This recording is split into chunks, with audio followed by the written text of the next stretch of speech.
Re tswela pele moteletši wa Skills Village Radio re na le yena Ntate Jiyane. And Ntate Jiyane, ha re tswela pele with our interview or discussion, no le mo tabeng ela where you are going to break us down as to, unfortunately or fortunately, your injury. What happened? Because you were like, unfortunately, but no, it's not unfortunate. It's fortunate. So let's talk about the unfortunate part or the fortunate part of your injury. What happened? Well, it is the fortunate part. Yeah. It was the fortunate part of my life. Well, but how I sheba? Lena at first nege sheba as an unfortunate part of my life. Yes. Or an unfortunate situation in my life. Yeah. We were seated at home, me and my neighbor. Right. It was in December. It was summer and it was nice. Reduce Gamontle in the evening, and we were busy chatting, and we had a gunshot. Okay. And we even spoke about it. Hey, I want the Kimam over Mutunyan. Yes. And Gandhi, the very same person over Mutunyan, it's the same person who's going to almost kill us. Okay. Yes. They shot this guy while he was driving. Oh, okay. And he was driving an automatic car. Yeah. And he died whilst driving, and the car lost control and came into the yard while we were seated there. Sure. And Goloya Ganamo Charding and Yarachai really too. Inside the house? Inside the yard. Sure. And I felt so really too, and there was a bang and everything, and people ran outside. Yes. And they found that the driver is inside the car, dead already. He has lost his life already. Yes. The guy on Gidutilene, he was next to the car, Alimates. Oh, okay. And everything was just like a mess. And they rushed this guy to hospital, and Bafone like the ambulance and stuff like that, and the guy was taken to hospital. The one that you were sitting with? Yes, the one that I was sitting Your neighbor? with. Yes. Yes. And he was rushed to hospital, and I wasn't there. And you were not there? I wasn't there. But Antoteo, Bafeta, and the day was over. And Koloya Robalamo. Right. And the following day, in the afternoon, late in the afternoon, I was told it was after 4. Okay. In the afternoon, when the tow truck came, Izotowa this car, Yalo Mundo Shonil. Yes. When they towed the truck, they realized You. and that's when they started phoning ambulances and stuff that I must be taken to hospital. And I was unconscious since the previous night.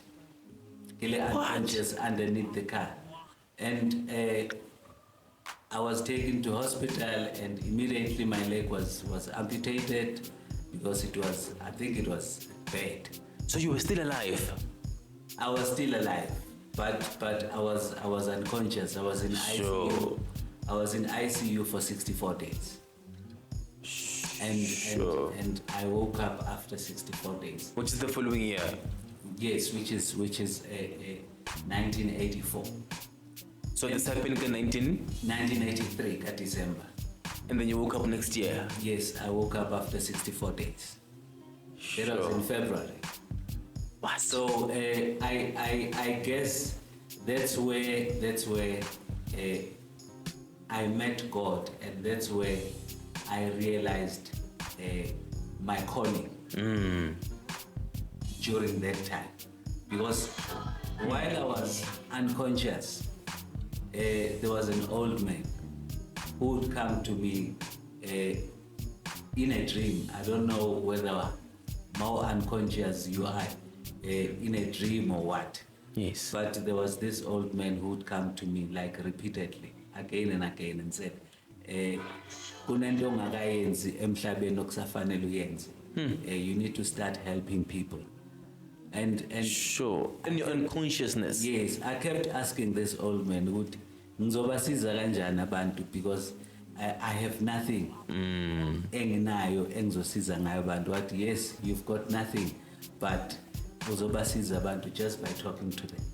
What? People will be healed and people will listen to you. And I didn't take that for granted. I knew it was something, but when I was discharged from hospital, I concentrated on my well-being, starting a new life. Because, at the age of 21, you are still a young boy. Ne life is asemnandi, and now when you lose your leg at 21, now abangani bayabaleka, everything changes. Yes, now they do. You need to start from scratch now. Yeah. Now how am I going to live my life? How am I going to do things? Because now you have to start from scratch now, learn how to walk and stuff. Because you are now a person with a disability. Yes, I'm now a person with this condition. Sure. But I managed. But how did this affect you? How did you feel? It affected me. It affected me a lot, because at that time I was still angry. Why this happens to me? Why me and stuff like that? Because when I understand, sometimes when God needs to speak to you, or yes, when God needs to use you, keep a comfort zone somewhere. La azokhuluma nawe khona kahle, la azokusebenzisa khona kahle. Now I was taken out of my comfort zone and ngabekwa kule space where I need to start helping people. Yeah. And I didn't do it immediately, because bengisase busy nezinye izinto nje ukuthi ngiphole ngibe right ngenze zonke lezi zinto. But 10 years later, the old man came back to me and said, you promised me that you're going to start helping people, and you haven't done it yet. Sure. 10 years later. 10 years later. Yo. And then I said, no, okay, ngisazoyenza leyo nto le. And I started now a support group, because I didn't know what to do. Yeah. And then I started a support group, people with disability. Right. In Proteas Lane. I was staying in Proteas Lane. I had a house in Proteas Lane. Then I started a group, yabantu abane disability, just trying to help them. Maybe now, but some of them are in the same situation as me, and maybe abanye banama challenges. How do they get help? Because sure, I lived with my grandmother, and I didn't get much support from her, because she did not understand. Yes. Now, what to do? What is disability? Yes. Yeah. Umntwana condition. How do I help them? Yeah. How do I support them? So sure, I said, let me start a support group, yabantu abane disability, and invite different departments and different stakeholders, so yes, that they can come and talk to them. Others maybe umuntu uchayiswe imoto and they don't know where to go for claims and stuff, because mina yangishayisa imoto, but I was never compensated. Sure. Up until this day, and I thank God that I was never compensated, because that gave me the strength yokuthi ngikwazi ukuthi ngizisebenzele and a living from my hard work. Because if I was compensated then, yeah, maybe today ngabe ngiculi in my time.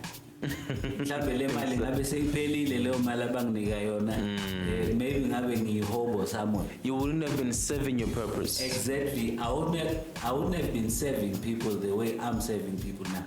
Sure. So I thank God that I was never compensated. Yes. Sure. Let's talk about your journey then, in terms of